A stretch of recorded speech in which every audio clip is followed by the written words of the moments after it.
खुलुमबाय दिनै फुंबिलिनि गोदान खौराङाव फिन खेबसेयाव बयखौ बरायनानै लाग्रोबाय।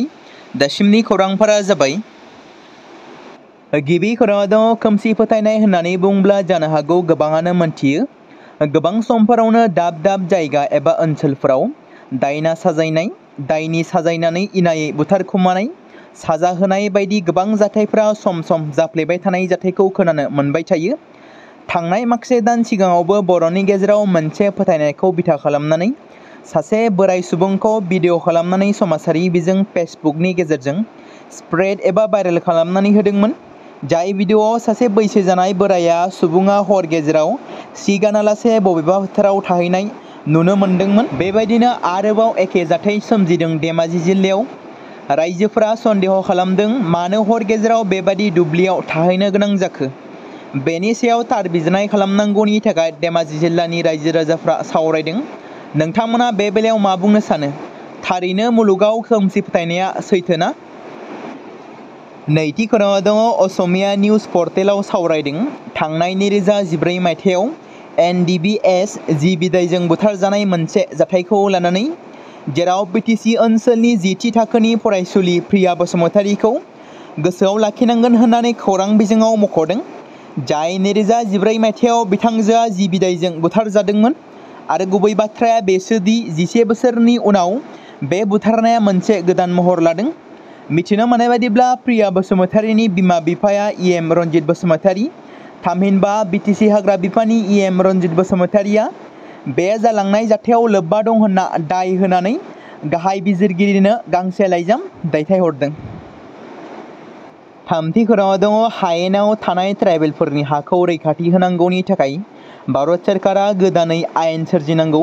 बे बाथ्राखौ बुंदों दिपेन बर'। बिथाङा मख'नो गोनांदि CC2नि बानजायनायाव मैया प्रटेक्शन अफ कन्स्टिटिउशनेल राइट्स अफ द ट्राइबेल पिपल्स अफ आसाम बे आयदाखौ लानानै गुवाहाटीनि मास्क'वा MG र'डआव थानाय प्रागज्यति ITA सेन्टाराव जर'खा ट्राइबेल जथुम खुंदों। हाबाफारि बादियै जर'खा ट्राइबेल जथुमखौ बेखेवनानै होदोंमोन राभा हासं अट'नमास काउन्सिलनि गाहाय मावफुं सोद्रोमा मानगोनां टंकेश्वर राभाया। मेलनि केनेट एड्रेसखौ होयो अल आसाम ट्राइबेल संघनि गाहाय नेहाथारि आरो CC2नि गाहाय लिंथुमगिरि आदित्य काकलारिया। जथुमनि गाहाय आयदाफोरा जादोंमोन serious and visible negative effects of the cabinet decision to enhance protect class in tribal belt and block. नैथियाव दङ inclusion of autonomous council into 6th schedule of the Indian constitution and granting autonomy to other recognised schedule tribes of Assam. आरो थामथियाव दङ proper implementation of the schedule tribes and other traditional forest. जथुमाव फुंखा सुबुं महरै बाहागो लादोंमोन मैया डक्टर लुक दैमारी, जाय बारग' गोरायुं अदालगुरि फरायसालिमानि, डक्टर उपेन राभा हाकासाम, जाय प्रफेसर असमिया बिफान गुवाहाटी मुलुगसोलोंसालिनि, डक्टर कुमुद रन्जन बसुमतारी, जाय बारग' गोरायुं गसाइगाव फरायसालिमानि, आरो लोगोसे हेमन्त देउरि, गायसनगिरि गाहाय नेहाथारि अल टिवा स्टुडेन्ट इउनियननि। मैयानि जर'खा ट्राइबेल जथुमाव दुलाराय बर' फरायसा आफादनिफ्राय मानगोनां लोगो गाहाय नेहाथारि दिनेश ब्रह्म, बुंथिगिरि अबिद नार्जारि, नेहाथारि बिरदाव बर', बिरखां नार्जारि, सुबुं फोनांजाब नेहाथारि सोमदोन ब्रह्म, हारिमु नेहाथारि सुसिल इस्लारि, लोगो सोलोंथाइ नेहाथारि बिश्वजित नार्जारि आरो लोगो थुनलाइ नेहाथारि सानसुमा बर'आबो बाहागो लानायजों लोगोसे गं 6 जिल्लानिफ्राय गासै 400निबो बांसिन जिल्ला एबसुनि मावथिफोरा बाहागो लादोंमोन। आरो बे जथुमावनो हायेनाव थानाय ट्राइबेलफोरनि हाखौ रैखाथि होनांगौनि थाखाय भारत सोरखारा गोदानै आयेन दानांगौ एबा आयेन सोरजिनांगौ होनना बुङो दिपेन बर' बिथाङा। अदालगुरि जिल्लायाव गिबि मन्त्रि डक्टर हिमन्त बिश्व शर्मानि आगान। BJPआ BTCनि खुंथाय गोहोआव फैयोब्ला BCDCआव बिसायख'थि खुंगोन। बिसायख'थिया फुजानि सिगां खुंजागोन। थामथि सारियाव थानाय बियाबाव BJPआ बिसायख'थि गेलेया, सेथि आरो नैथि सारियाव थानाय बियाबावसो गेलेगोन। BCDCआव बिसायख'थि खुङाब्ला बिटिआरआव जेसेबां नाजाया मानो सोलायनाय फैनाय नङा होननानै बाथ्रा बुंदों डक्टर हिमन्त बिश्व शर्माया। समबारखालि गलाघाट जिल्लानि आसाम नागालेण्ड सिमानि रेंमा रैखाथि होजानाय हाग्रा ओनसोलाव सोलिबाय थानाय नैथि खेबनि होखारनाय हाबाफारिनि गेजेराव नागा सुबुंफोरा हरखाबै कृष्णपुराव नुजाथिफैदों आरो होखारनाय हाबाफारिफोराव हेंथा होदोंमोन। नागाफोरा होखारग्रा जावखांग्राफोरखौ बोखारनो दाबि दैखांदों, जायनि जाउनाव होखारनाय थावनियाव दुंहाव थासारिबो सोमजिदोंमोन। नागा हौवाफोर आरो हिन्जावफोरा आखायाव माखासे लावथि लानानै ओंखारबोदोंमोन। नागा सुबुंफोरा खाथिनि लिपेन गामिनिफ्राय ओंखारनाय ओनसोलनि फारसे फैदोंमोन आरो नागा सुबुंफोरा दाबि खालामदोंमोन दि होखारनाय ओनसोला नागालेन्डनि बाहागोसो आरो बे समाव थासारिखौ सामलायनो थाखाय गलाघाट जिल्ला खुंथायनि मावख'गिरिफोर, पुलिस सामलायगिरि, सीमा मेजिस्ट्रेटजों लोगोसे नागालेन्ड खुंथायनि मावख'गिरिफ्रा थासारिखौ लानानै सावरायगासिनो दं। बेयो मख'जाथाव दि बावैसो सानफोराव मोन्नैबो रायजोआव सीमायाव गोरोबलायनानै होखारनाय हाबाफारि लानो नाजादोंमोन। गोबां सान बारलांनायनि उनाव समबाराव AIUDFनि दैदेननायाव धुबुरी जिल्ला आफाद दानाय जादों। मख'जाथाव दि धुबुरी जिल्ला गौथुमनि मोन 20 जिल्ला गौथुमारि बियाबफोरनि गेजेराव कंग्रेसआ मोन 10 बियाबफोरखौ आवग्रिना लादोंमोन। BJPआ मोनबा बियाब, रायजर दलआ मोनसे बियाब, उदां बिजाथिया 1 बियाब आरो AIUDFआ मोनथाम बियाबफोरखौ आवग्रिना लाबावदोंमोन। बेराफारसेथिं मैया धुबुरी जिल्ला आफाद दानो थाखाय जिल्ला बेंगिरि दिबाकर नाथनि दैदेननायाव धुबुरी जिल्ला गौथुम मावख'नि कनफारेन्स हलाव मोनसे सावरायमेल खुंनाय जायो। मैया जिल्ला आफाद दानो थाखाय कंग्रेसनि सा 10 सायख'जानाय सोद्रोमाफोरनि नुजाथिनायनि उल्थायै AIUDFनि 3 सोद्रोमा, रायजर दलनि 1 सोद्रोमा आरो 1 उदां सोद्रोमा दंमोन। धुबुरी जिल्ला गौथुम दानो थाखाय लिंहरजानाय मैयानि जथुमाव BJPनि 5सो सायख'जानाय सोद्रोमाफ्रा नुजाथिफैयाखैमोन। बेबादियैनो मैयानि जथुमाया सा 15 बाहागो लानाय जिल्ला गौथुमनि सोद्रोमाफोरनि गेजेराव खुंजादोंमोन। बेनि अनगायैबो धुबुरी जिल्ला गौथुमनि आफादगिरि आरो लेङाइ आफादगिरिनि मासिखौ बे खेबाव आइजोफोरनि थाखाय थिखानाय जानायलाय AIUDFआ बे मेलनि थाखाय नायर आलगा तिलापाराखौ सायख'दों। समबारनि फुङाव दुकुआकानानि मातमारानि जार पइन्टआव मोनसे दुखुनांथाव जाथाय जादों।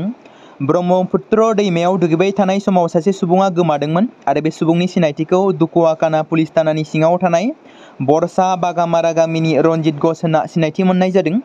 नुगिरिफोरनि बायदिब्ला गामियाव श्री श्री मनसा देवी फुजा खालामखांनायनि उनाव घोषआ समबारखालि सानजौफुनि 1:15 रिंगासो समाव ब्रह्मपुत्र दैमायाव मनसा देवीनि मुसुखाखौ फोजावनो थांदोंमोन आरो हरखाबै बे सुबुङा दैनि जाहारजों बुखारजालांदोंमोन, जायनि जाहोनाव जिउ गोमानो गोनां जादोंमोन। बे समाव नोंथांमोननि गेजेराव फोसावनो लादों BTC राजखान्थिनि खौरां। जों मिथिगौ दि BTCनि जानो गोनां काउन्सिल बिसायख'थिया जानो थाखाय बारा गोबाव गैलिया एबा बारा दिन गैलिया। रायजोनि गिबि मन्थ्रि डक्टर हिमन्त बिश्व शर्माया फोरमायथिनाय बायदिब्ला फैगौ सेप्तेम्बर दाननि 3थि सप्तायाव खुंजागोन। नाथाय गुबै बाथ्राया बेसो बे बारनि BTC बिसायख'थियाव बबे मोनसे पार्टी एबा बबे मोनसे हान्जानि सरकारा फैगोन आरो BTCखौ सोर दैदेनगोन आरो BTCनि सिबआ सोर जामारगोन। मख'नो गोनां बाथ्रा दि 2025 मायथाइनि BTC बिसायख'थिखौ नोजोर लाखिनानै दासान्दि मोनफ्रोमबो दोलोनि गोख्रों साखाफारा जानायखौ नुनो मोनबाय थादों। बे बाथ्राखौ मख'नांगोन दि फैबाय थानाय BTC काउन्सिल बिसायख'थियाव बर'नि मोननै रिजनेल पार्टी BPF आरो UPPLआ हारसिङै सरकार दानो हागोना गोरलै नङा। सोरखाराव फैनो थाखाय गासै मोन 21 सिट नांगौ जायो, नाथाय मोनसे पार्टी एबा मोनसे राजखान्थि दोलोआ मोन 21 सिट मोननायाबो गोरलै नङा। जेराव BPF पार्टीआ 17, 18, 19 सिट मोनोब्ला सोरखाराव फैनो थाखाय गुबुन पार्टीनि मदद नांगोन। UPPL पार्टीआबो जुदि 19, 13, 14 मासि लानानै देरहायोब्ला बिथांमोननोबो सोरखाराव फैनो थाखाय एलायन्स पार्टीखौ नांगोन। नेशनेल पार्टी BJPआबो सोरखाराव फैनो थाखाय हारसिङै बिथांमोनाबो हाया। बिथांमोनाबो BPF नङाब्ला UPPL बे मोनसे पार्टीखौ लानानै सोरखार खालामनो थाखाय नांगौ जागोन। रायजो राजा नोंथांमोना कमेन्टनि गेजेरजों फोरमायहर बे बारनि BTC इलेक्सनाव बबे पार्टीआ बेसेबां मासि मोनगोन आरो सोर बबे पार्टीजों एलायन्स जानानै सोरखार दागोन। बेराफारसेथिं BPFनि गाहाय आफादगिरि हाग्रामा महिलारिया गोबां बोसोर थामहिनबा 5 बोसोरनि फिन BPFआ सोरखाराव फैफिननायनि गोबां खेब खौरांगिरिनि सिगाङाव बुंबोबाय थादों, जेराव हारसिङैनो BPFआ सोरखाराव दागोन एबा सोरखार फैगोन। बेबायदिनो प्रमद बर' दैदेननाय UPPL पार्टीआबो UPPL सोरखारा फिन फैबावनो थांगासिनो दं होनना बुंबोबाय थादों। थारैनो सोरनि सरकारा फैमारगोन BTCआव बेखौ उननि समासो फोरमायसिगोन। 2025 मायथाइनि 134 दुरान्ड कापनि गिबि सेमि-फाइनालनि बादायलायनाया दिनै जागोन। दिनै 19 आगस्ट खालारनि मोनाबिलिनि 7 रिंगानिफ्राय नर्थ इस्ट इउनाइटेड FC आरो शिलं लाजं FCनि गेजेराव नारानाथा सेमि-फाइनाल बादायलायनाया जागोन। बे बादायलायनाया शिलंआव थानाय जवाहरलाल नेहरू स्टेडियामाव खुंजागोन। नोंथांमोना बबे मोनसे टीमआ सेमि-फाइनाल देरहानानै फाइनालसिम सौहैनो हागोन कमेन्टनि गेजेरजों फोरमायहरनो हागोन। BTCनि फरेस्टार 1 आरो फरेस्ट गार्ड साख्रि होनायनि बेलायाव माखासे बेले-बेजे थासारि सोमजिदों। BTCनि BCDCनि सेक्रेटारिनि साख्रिखौ मैया फोसावबाय। थांनाय सानसे सिगांबो BTCनि फरेस्टार 1 आरो फरेस्ट गार्डनि फिथायखौ फोसावनानै होनायाव गोबां आनजाद लिरगिरिफ्रा सोंथि दिखांदोंमोन दि थारैनो BTC सोरखारा कारापसन खालामदों नामा? रांनि मुङाव सोरखारि साख्रि गथायदों नामा? बेखौ लानानै दासान्दि समाजारि बिजों फेसबुकनि गेजेरजों RTI होनो कर्टआव केस होनो होनाय रावफोरा सोराङाव फैदों, जेराव माखासे बिजाथिफोरा 95-96 जौखोन्दो मोनब्लाबो फाइनाल साख्रिनि फोसावनायाव क्वालिफाइ जायनि थाखाय दुखु मोननाय फोरमायदों आरो जायफोर आनजाद लिरदों एबा आनजाद होगिरि बिथांमोना जानो हागौ मिथिखादों। बेराफारसेथिं आनजादाव फेल जानायफोरखौबो बायबा सोंनायाव बाहागो लानो खाबु होदों होनना बाथ्रा दिखांदों। क'क्राझार जिल्ला दुलाराय बर' फरायसा आफादनि 13 बोसोर बैसो सिंनि खुंगा 5 हौवासाफोरनि जोलुर बादायलायनायखौ थांनाय 3 आगस्ट खालारनिफ्राय 12 आगस्ट खालारसिम जोबथा बादायलायनायखौ शैलेन्द्रनाथ ब्रह्म स्टेडियामाव काजिगावआव खुंफुङो। बे जोबथा जोलुर बादायलायनायावनो 12 आगस्ट खालि बेखेवगिरि आलासि महरै बाहागो लादोंमोन मिरु दुलाराय बर' फरायसा आफादनि मानाव गेदेर लोगो आफादगिरि खोरोमदाव औवारिया। बिथाङा गेलेनायनि गेजेरजों हारिखौ बुहुमाव सिनायथि होनायजों लोगोसे ओनसोलाव गोग्गो आबहावा सोरजिनो आरो गुन गोनां सोलोंथाइ लानो फरायसाफोरजों थुलुंगा होनायजों लोगोसे रायजो राजाफोरजों गोग्गो समाज दानायाव बाहागो लानो खावलायो। बिथाङा जोलुर बादायलायनायखौ जागायजेननायनि जोलुर जोजेनगिरि किक अफ हिसाबै बाहागो लायो पर्बतजरा महकुमानि बेंगिरि श्री लौरेम्बम नेल्सन मानगन्चा IAS। बिथाङा बे जोबथा बादायलायनायाव बिसमुरि दखरा एबसुआ रामफलबिर दखरा एबसुखौ 6 गलनि फारागथियाव फेजेनो। साबसिनै गेलेना देरहासार जानो हानाय हानजा बिसमुरि दखरा एबसुनो देरहासार बान्थाखौ गथायना होयो मिरु एबसुनि मानाव गेदेर आफादगिरि खोरोमदाव औवारिया आरो रामफलबिल दखरा एबसुनो क'क्राझार मुलुगसोलोंसालिनि रेजिस्ट्रार डक्टर दिमासार दैब्रां मुसाहारि बिथाङा गथायो। लोगोसे बांसिन गल सोगिरि बान्थाखौ मोननो हायो बिसमुरि दखरा एबसुनिफ्राय रमेश बसुमतारी जार्सि नम्बर 10 आरो बे बान्थाखौ गथायनानै होयो दुलाराय बर' फरायसा आफादनि सुबुं फोनांजाब नेहाथारि सोमदोन ब्रह्मआ। बे जोलुर बादायलायनायाव बाहागो लायो दुलाराय बर' फरायसा आफादनि फारियै सुबुं फोनांजाब नेहाथारि सोमदोन ब्रह्म, मावख' नेहाथारि रोदोम बसुमतारी बिथांमोनाबो। Guwahati medical college and hospital थामहिनबा GMCHआव मोनसे गिख्रंथाव जाथाय जादों, जाय सा-सानजायाव बयनिख्रुइबो रैखाथि गोनां आरो जौगासिम सावस्रि फाहामारि जोथोन होनायनि दाबि खालामदों। 3 गथ'साफोरा ICUआव बिसिनानिफ्राय गोग्लैदों। रिपर्टनि बायदिब्ला 2 गथ'साफोरा गोब्राबै जोखोम जादों आरो सासेया रुंसारि जायो। मख'जाथावदि बे जाथाया 15 आगस्ट खालारावनो जादोंमोन आरो गथ'फोरनि नखरफोरनि बायदिब्ला गथ'साया ICUआव नांगौबादि राहा गैयैनि थाखाय बेबादि जाथाया जादोंमोन। गिबियाव देहा फाहामसालिनि बिबानगिरिफ्रा जाथायखौ दोनखोमानो नाजादोंमोन, नाथाय बियो सोराङाव फैनायनि उनाव माखासेया मेडिकेल कलेजनि बिबानगिरिफोरनि बेरेखायै रागा जोंखांनाय फोरमायदों। बेनि गेजेराव GMCHनि प्रिन्सिपाल डक्टर अक्षय चन्द्र बैश्यआ जाथायनि सायाव गोजौ थाखोनि नायबिजिरनायखौ फोसावदों।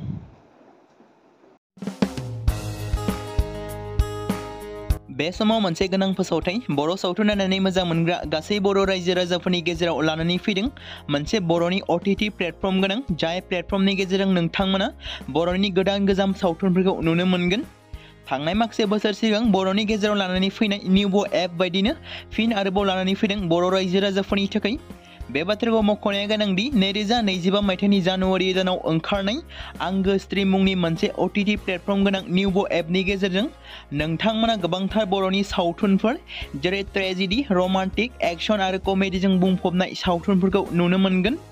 जेरै सनानि नखर, थांखि गैयै समाज, अनसुला आफा, हिर', बिमा बायदि बाजै, अर, थैसाम, वान्टेड, संदान आरो रं नाम्बार बायदि सावथुनफोरा मख'जाथाव। बेफोर सावथुनफोरखौ नायनो थाखाय नोंथांमोना गिबियावनो आंगो स्ट्रिम एपखौ गावनि मबाइलाव थानाय प्ले स्ट'रनिफ्राय डाउनल'ड खालामनानै लोगोसे इनस्टल खालामनानै गावनि मबाइल नाम्बारजों लगइन खालामनानै लाग्रोनांगोन।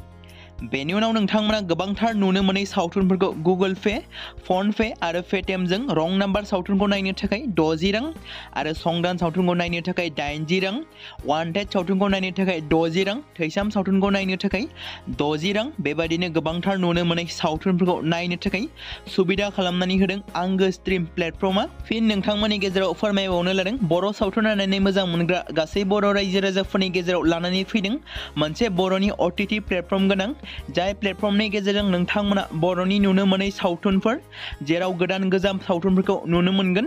बे बाथ्राखौ मख'नाया गोनांदि 2025 मायथाइनि जानुवारि दानाव दिहुनजानाय आंगो स्ट्रीम मुंनि मोनसे OTT प्लेटफर्म गोनां एपनि गेजेरजों नोंथांमोना गोबांथार बर'नि ट्रेजेडी, रमान्टिक, एक्शन आरो कमेडीजों बुंफबनाय सावथुनफोरखौ नुनो मोनगोन। जेरै रं नाम्बार, संदान, वान्टेड, थैसाम, अर, बिमा बायदि बाजै, हिर', अनसुला आफा, थांखि गैयि समाज, सनानि नखर बायदि बायदि सावथुनफ्रा मख'जाथाव।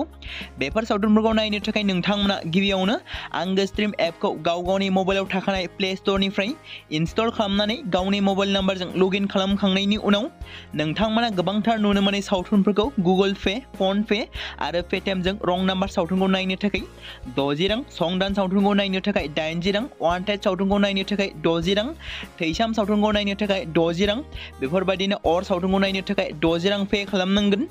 बेबायदिनो गोबांथार नुनो मोननाय बर' सावथुनफोरखौ नायनो थाखाय सुबिदा खालामनानै होदों आंगो स्ट्रीम प्लेटफर्मआ।